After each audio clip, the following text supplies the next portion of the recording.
La nuit du 17 septembre 1902, l'homme le plus riche de l'histoire de l'humanité se tenait sur l'herbe mouillée en pyjama et regardait brûler son empire. Ce n'était pas un krach boursier, ce n'était pas une révolution. C'était un feu dévorant les poutres en bois de sa maison préférée à Pocantico Hills. John Davison Rockefeller, dont la fortune dépassait à ce moment-là 200 millions de dollars, une somme inimaginable pour le début du XXe siècle, était impuissant. Ses gardes du corps, ses millions, sa monopolie Standard Oil, contrôlant 90% du pétrole américain, ne pouvaient arrêter les flammes, qui, par un ironique coup du sort, avaient commencé non pas à cause du pétrole, mais d'une étincelle électrique nouvelle et à la mode. Pourquoi l'histoire a-t-elle oublié cet incendie ? Pourquoi se souvient-on des palais des Vanderbilt, mais sait-on presque rien de ce qui se dressait sur les collines au nord de New York avant l'apparition de la célèbre forteresse de pierre ? La réponse réside dans la psychologie de l'homme qui était à la fois le titan le plus haï et le plus solitaire de son époque. Cette nuit-là, quand le toit de la maison Parson Wentworth s'effondra, Rockefeller avait 63 ans. Il n'était plus le prédateur s'emparant des raffineries de Cleveland. C'était un homme fatigué, souffrant d'alopécie, une maladie qui l'avait privé de tous les poils de son corps, y compris les sourcils, ce qui donnait à son visage une expression masquée et effrayante. Les journaux le dépeignaient comme un monstre, une pieuvre étouffant ses concurrents. Mais ici, parmi les collines de Tarrytown, il n'était qu'un vieil homme qui voulait du silence. Cet incendie fut un tournant. Il détruisit non seulement du bois et des meubles, il détruisit l'illusion qu'un homme le plus riche pouvait vivre une vie simple. Le feu prouva « Tu ne peux pas te cacher derrière la modestie si tu possèdes la moitié du monde ». Le paradoxe de la situation était que Rockefeller connaissait les problèmes de câblage. On lui avait rapporté que les fils dans la vieille maison, achetée 9 ans auparavant, étaient posés de manière défectueuse.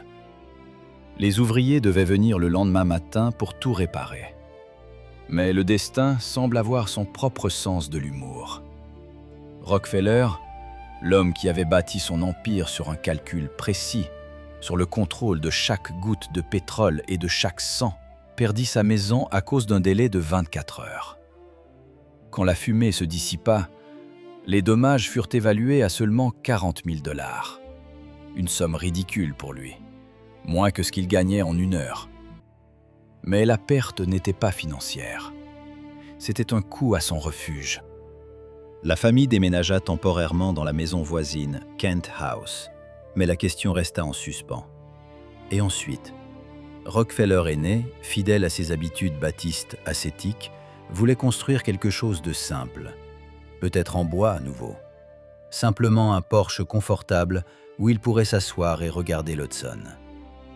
Mais un autre personnage entra en jeu, son fils, John Davison Rockefeller Jr.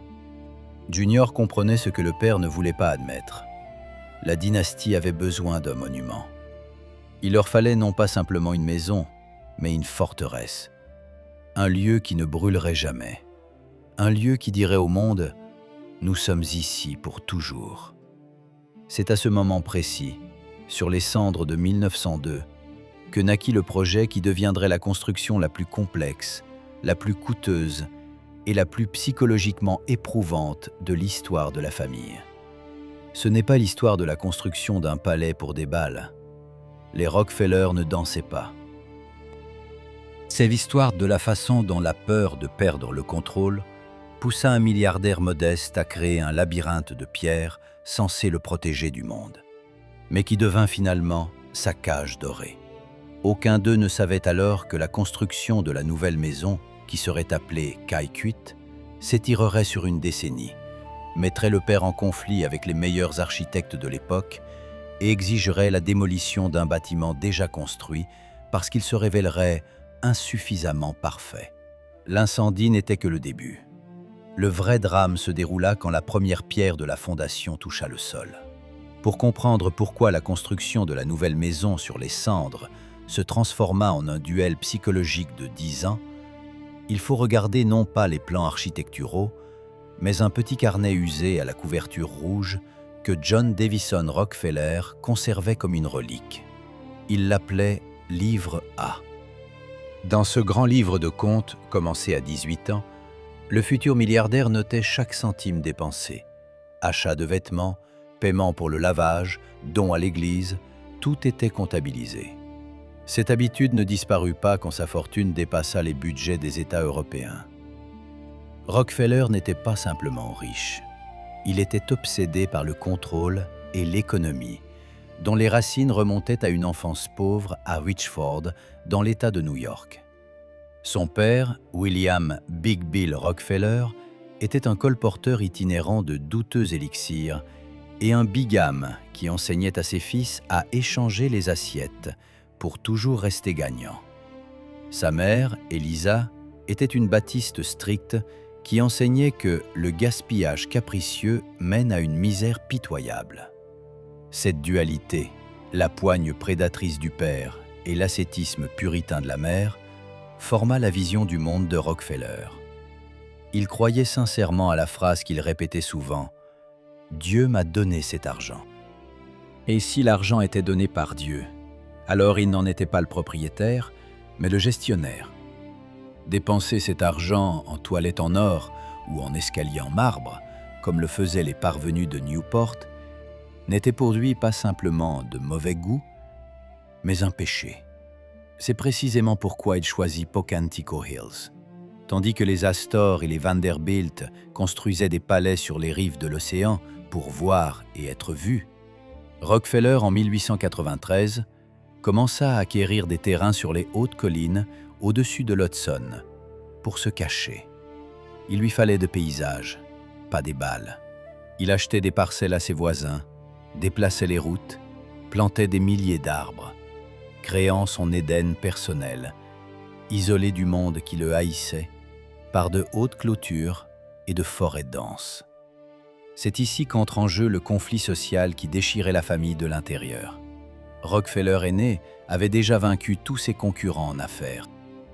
Il avait anéanti les petits raffineurs de pétrole, créé le trust Standard Oil et était devenu l'homme le plus puissant d'Amérique. Mais il perdait la bataille de l'opinion publique. Les journaux l'appelaient « le diable ». Et c'est ici que son fils, John Rockefeller Jr., l'unique héritier mâle, entre en scène. Junior, élevé dans la même rigueur, il portait les robes de ses sœurs jusqu'à 8 ans, comprenait ce que le père ne voyait pas. Pour laver le nom de la famille, il fallait jouer selon les règles de l'élite. La modestie du milliardaire était perçue par le public non comme une vertu, mais comme l'avarice d'un Scrooge. Quand la vieille maison brûla, Junior y vit une chance. Le père voulait construire sur le site de l'incendie un autre modeste cottage en bois, peut-être un peu plus grand que l'ancien, avec une véranda pour observer la rivière. Le fils, lui, comprenait. Ils avaient besoin d'une résidence qui légitimerait leur statut. Pas un luxe criard comme chez les Vanderbilt, mais une grandeur retenue et froide, rappelant les domaines anglais ou les villas romaines. C'était la lutte de deux philosophies, celle du XIXe siècle qui s'en va avec son éthique protestante du travail, et celle du XXe siècle qui arrive avec son culte de l'image et du PR. Junior agissait avec prudence. Il savait qu'une attaque frontale sur l'économie du père échouerait. Donc, il entama un jeu complexe, proposant des projets qui paraissaient modestes sur le papier, mais qui, en réalité, exigeaient des solutions d'ingénierie colossales. Le site pour la nouvelle maison fut choisi parfaitement. Le point le plus élevé du domaine, la colline Kikwit, qui en dialecte hollandais signifiait « belvédère ». D'ici s'ouvrait une vue sur 40 km à la ronde. Mais pour construire une maison ici, il fallait amener l'eau, l'électricité et les routes au sommet de la falaise. C'était une tâche pour des stratèges, pas pour de simples menuisiers.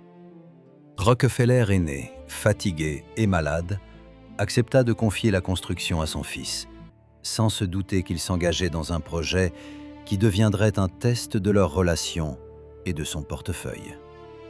Il pensait construire un refuge pour sa vieillesse, tandis que le fils commençait à ériger un monument destiné à leur survivre à tous. Junior comprenait qu'il ne pourrait pas convaincre son père seul, habitué à compter chaque allumette. Il lui fallait un allié d'un autre monde, capable d'apporter une note de véritable élégance dans l'univers austère de l'ascétisme baptiste. Ce catalyseur fut sa femme, Abby Aldrich. Leur mariage en 1901 n'était pas simplement l'union de deux cœurs, mais une fusion stratégique de deux civilisations polaires. Les Rockefeller représentaient l'argent neuf, brut, gagné avec le pétrole et la sueur, lié par la morale puritaine. Les Aldrich, dirigés par le puissant sénateur Nelson Aldrich, incarnaient l'élite politique, le bel art et l'élégance mondaine raffinée. Abby, élevée parmi des collections de tableaux et des réceptions diplomatiques, possédait ce goût qui manquait cruellement aux hommes Rockefeller. Elle instillait doucement mais fermement à son mari l'idée révolutionnaire. La maison devait être non seulement un abri contre la pluie, mais une déclaration culturelle. Ce fut grâce à l'influence invisible d'Abby que le choix des architectes se porta sur la jeune mais ambitieuse firme Delano & Aldrich. Chester Aldrich était un parent éloigné d'Abby, ce qui créait l'illusion d'un contrat familial, mais en réalité, c'était un calcul subtil. Junior engagea des gens qui parlaient le langage du bel art, mais savaient établir des devis. L'argument principal pour le père obstiné fut la sécurité. La pierre ne brûle pas, père. Cet argument était irréfutable après les cendres de 1902. Ainsi, sous couvert de pragmatisme et de peur du feu, commença la réalisation du projet qui allait renverser la notion de modestie. En 1906, la colline tranquille de Kaikouit se transforma en un vaste et bruyant chantier. C'était un spectacle surréaliste.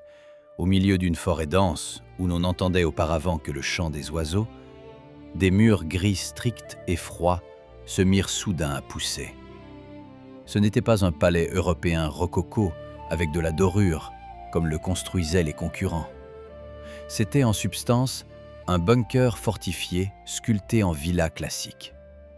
Le granit était extrait sur place, dans le domaine, en faisant exploser la roche avec de la dynamite, ce qui permettait d'économiser sur la logistique, le seul fait qui réchauffait vraiment l'âme de Rockefeller aîné.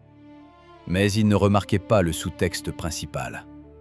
Chaque pierre était posée de manière à créer une atmosphère d'éternité absolue et écrasante. Junior ne construisait pas une simple maison de campagne. Il construisait un temple dynastique. L'ancien rencontrait le nouveau. La pierre américaine brute et lourde était travaillée selon les canons élégants d'un domaine anglais. La fusion des mondes avait commencé, mais aucun des participants, y compris les architectes, ne se doutait encore que cette première version compromise de la maison deviendrait une erreur d'ingénierie monumentale, qu'il faudrait bientôt corriger non pas avec le pinceau d'un décorateur, mais avec des marteaux-piqueurs. Jusqu'en 1913, quand les échafaudages disparurent enfin du sommet de la colline Kaikouit, le monde découvrit non pas simplement une maison, mais un psaume architectural taillé dans la pierre. Ce qui se présenta aux yeux des rares invités était le résultat d'une reconstruction impitoyable. La première version du manoir, achevée 3 ans plus tôt, avait échoué de manière retentissante. Les chambres d'amis s'étaient révélées trop exiguës pour l'ego des maîtres de maison, et le bruit des camions de livraison montant sur le gravier réveillait le patriarche au sommeil léger. C'était une catastrophe pour les perfectionnistes. Alors Junior engagea William Wells Bosworth, architecte formé à l'École des Beaux-Arts de Paris, pour transformer le cottage maladroit en temple classique. Le résultat fut la façade que nous voyons aujourd'hui. Stricte, symétrique, dépourvue de frivolité, évoquant plutôt une banque ou une bibliothèque qu'un nid douillet. C'était de la psychologie architecturale pure. L'apparence extérieure de la maison irradiait la même opacité et la même courtoisie froide qui distinguait John Davison Rockefeller lui-même. Entrer dans Kaikouit signifiait entreprendre un voyage du monde du chaos vers un monde d'ordre absolu. Contrairement au palais de Newport, où chaque pouce criait les millions dépensés, ici la richesse murmurait. Le vestibule accueillait les invités non pas avec de l'or, mais avec un marbre frais et un silence si dense que les pas s'y enfonçaient comme dans l'eau. Mais le vrai cœur de la maison, son centre émotionnel, se cachait dans la salle de musique. Ici, sous une unique fenêtre plafond, un oculus qui, le jour, laissait passer une lumière douce et diffuse, et la nuit permettait de voir les étoiles, trônait un immense orgue. Pour Rockefeller aîné, l'homme qui considérait le théâtre comme un péché et les cartes comme un vice, la musique était la seule passion permise. Quand l'organiste appuyait sur les touches, le son emplissait l'espace, vibrant dans la poitrine des auditeurs, mais grâce au mur épais, aucune note ne s'échappait au dehors.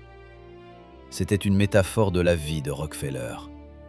Tempête d'émotions à l'intérieur, silence absolu à l'extérieur. Cependant, le détail le plus révélateur de ce domaine était caché au regard. Ce n'étaient ni les tapisseries, ni la porcelaine chinoise de la dynastie Ming que Junior aimait tant. C'était un système d'ingénierie conçu pour résoudre le problème du bruit même qui irritait le père. Bosworth conçut et construisit d'immenses tunnels souterrains pour la livraison de charbon et de provisions. Les camions et les chariots entraient directement dans les entrailles de la colline, se déchargeaient sous terre et repartaient sans jamais émerger à la surface. Les domestiques, les provisions, le combustible, tout ce qui assurait la vie de la maison, circulait par des artères invisibles. Rockefeller aîné pouvait s'asseoir sur la terrasse ouest, regardant la rivière Hudson, et aucun bruit étranger, aucune vue d'ouvrier noir ne troublait son illusion de contrôle total sur la réalité. La maison fonctionnait comme un organisme vivant, dont les entrailles étaient cachées profondément sous la peau. Chacune des 40 pièces était conçue en tenant compte d'une hiérarchie stricte. La bibliothèque aux panneaux de bois de cerisier était le lieu de la stratégie, où se prenaient des décisions changeant l'économie des États-Unis. La salle à manger était la scène des rituels familiaux, où la nourriture était servie avec la précision d'horloges suisses. Mais ce furent précisément les jardins entourant la maison qui révélaient pleinement l'intention. Bosworth créa des terrasses de style italien, ornées de statues classiques et de fontaines, y compris une copie de la fontaine florentine Océan. Chaque arbre, chaque buisson était planté de manière à encadrer les vues sur la rivière, transformant le paysage en tableau vivant. Il n'y avait pas ici de nature sauvage, seulement domptée. Ce domaine parlait le langage du pouvoir. Même l'horizon, même la rivière, même les arbres semblaient faire partie des actifs de Standard Oil. Kaikouit n'était pas une maison pour des fêtes. Il n'y avait pas de salle de bal comme chez les Vanderbilt. C'était un monastère pour les hommes les plus riches de la planète, où la religion était la discipline, le silence et l'efficacité. On y vivait non pas pour jouir de la vie, mais pour la contrôler. En mars 1915, quand l'écho des travaux de construction eut à peine eu le temps de s'éteindre dans les couloirs de Kaikouit, les murs de pierre se heurtèrent à un ennemi qu'aucun chèque de Standard Oil ne pouvait arrêter. Laura Spellman Rockefeller, fidèle compagne et seule personne dont l'opinion John aîné plaçait au-dessus de la sienne, quitta la vie. Cet événement mit à nu l'ironie la plus terrible de tout le projet. La grandiose maison, pour laquelle le fils s'était si âprement battu afin d'assurer aux parents une vieillesse digne, s'avéra prête trop tard. La femme, pour le confort de laquelle Junior érigeait ses terrasses et ses jardins, n'eut que très peu de temps à passer dans le domaine achevé. Pour l'homme le plus riche de la Terre, ce coup fut la preuve accablante de l'impuissance de l'or face au temps. Pendant 51 ans, l'aura fut son encre morale. Quand les journalistes dépeignaient Rockefeller en démon, elles voyaient en lui un homme simple, et c'était précisément sa présence qui justifiait ses ambitions. Désormais, seul dans les 40 pièces remplies de marbre froid et de domestiques silencieux, il se confronta à un vide assourdissant. La grandeur de Kaikouit, destinée à afficher le triomphe de la dynastie, se transforma soudain en décor pour un profond solitude personnelle. Ces mêmes tunnels, qui cachaient le quotidien pour le silence, n'amplifiaient plus que l'isolement spectral du maître vis-à-vis du monde vivant. Ici, le spectateur se heurte à une dissonance insoluble. Ce vieil homme assis près de la cheminée dans une salle vide mérite-t-il de la compassion alors que des millions de personnes le haïssaient pour sa cruauté? La mort de Laura arracha le masque du façade impeccable du succès. Il s'avéra que derrière les murs conçus par les meilleurs architectes de l'époque se cachait une fragilité humaine ordinaire. Ce moment fut un tournant non seulement pour le père, mais aussi pour le fils. Junior réalisa avec horreur qu'il avait construit non pas simplement un palais, mais un mausolée magnifique pour un homme vivant. Rockefeller aîné, ayant perdu sa seule source de chaleur, commença lentement à se transformer en ombre de lui-même, un fantôme errant dans les jardins parfaitement taillés. C'est précisément ici, à ce point de deuil, que commence la transformation profonde. Quand le bonheur personnel devint impossible, la seule façon de combler ce vide fut une réévaluation radicale du but de toute la richesse accumulée. Pendant que John aîné apprenait à vivre avec le silence oppressant à l'intérieur de Kaikouit, le monde extérieur préparait un coup qui menaçait de détruire la dynastie plus vite que l'incendie de 1902. En avril 1914, seulement un an avant la mort de Laura, loin dans le Colorado, eut lieu le massacre de Ludlow. La grève dans les mines appartenant à la famille se termina en tragédie. Dans la fusillade et l'incendie, périrent des femmes et des enfants. L'Amérique explosa de haine. Les foules de manifestants ne se tenaient pas loin, mais défilaient sous les fenêtres des bureaux de Standard Oil, exigeant réparation. Kaikouit se transformait d'un refuge serein en forteresse assiégée. Il semblait que l'histoire des Rockefeller devait se terminer par un lynchage ou un exil social complet. Mais ce fut précisément cette crise d'envergure qui força John Jr. à opérer un revirement stratégique génial. Il comprit ce que le père avait manqué. Les murs de pierre, aussi hauts soient-ils, ne protégeraient pas de la colère publique. Il ne fallait pas l'isolement, mais une ouverture radicale. Ce fut précisément dans les bureaux de Kaikouit, sous les regards sévères des portraits des ancêtres, qu'une nouvelle conception fut élaborée. Transformer le nom le plus haï d'Amérique en synonyme de salut. Junior, contre les conseils des vieux directeurs, engagea Ivy Lee, pionnier des relations publiques, et commença à réécrire le scénario. Du poulpe impitoyable et du baron voleur sans pitié, Rockefeller aîné se transforma publiquement en grand-père excentrique mais bienveillant, distribuant des pièces de 10 cents brillantes aux enfants dans la rue. Mais derrière ce théâtre de relations publiques se tenait un changement interne tectonique, survenu au cœur du domaine. Le sens de l'existence de leur richesse astronomique devint non le pouvoir, mais la philanthropie totale. Kaikouit cessa d'être simplement une maison pour les vacances d'été. Il devint le centre opérationnel de l'humanisme global.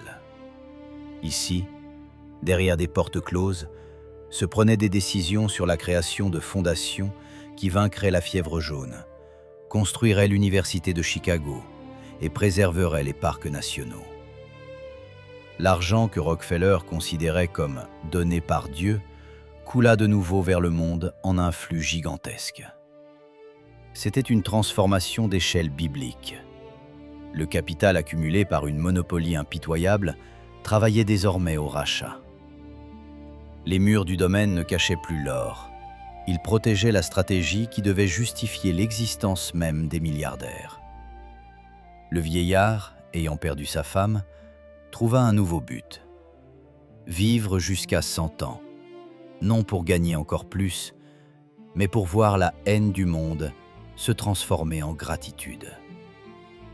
John Davison Rockefeller mourut le 23 mai 1937. Il avait 97 ans. Il manqua de 3 ans seulement, son objectif tant désiré de centenaire, mais à ce moment-là, les chiffres sur le calendrier n'avaient plus d'importance.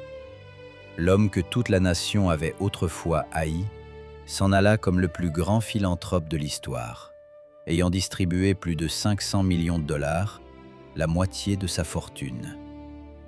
Et qu'en est-il de Kaikouit?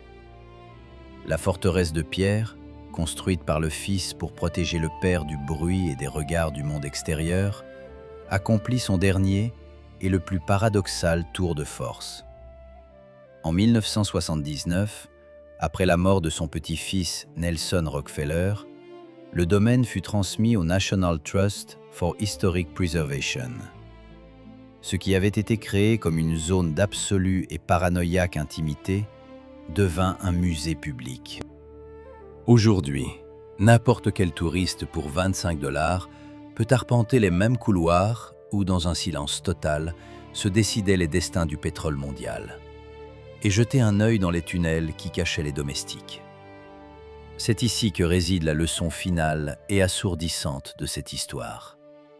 Contrairement au littéraire Jay Gatsby, qui construisait un château pour une illusion et mourut dans la solitude, ou au réel Vanderbilt, dont les cottages de marbre à Newport devinrent des mausolées froids de vanité, les Rockefeller parvinrent à transformer leurs biens immobiliers en héritage vivant.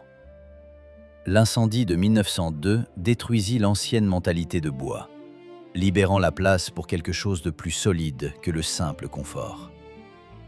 Kaikouit s'élève aujourd'hui au-dessus de l'Hudson, non pas comme un monument à une richesse incommensurable, mais comme un rappel du prix de la transformation. Cette demeure prouve que les murs peuvent protéger le corps du vent, mais que seule la signification que vous insufflez dans l'espace autour de vous protège de l'oubli. Rockefeller aîné craignait de perdre le contrôle, mais naquit l'immortalité qu'en remettant les clés, d'abord à son fils, puis à la société. Quand vous regardez cette sévère façade de pierre, vous ne voyez pas simplement la maison d'un milliardaire. Vous voyez l'incarnation physique d'une vérité éternelle. Tout ce que nous construisons seulement pour nous-mêmes meurt avec nous. Tout ce que nous construisons pour les autres acquiert le droit à l'éternité. Le feu effaça la première maison, mais il tempéra la dynastie, lui enseignant la règle principale. Pour préserver l'empire, il faut le transformer en jardin ouvert au monde.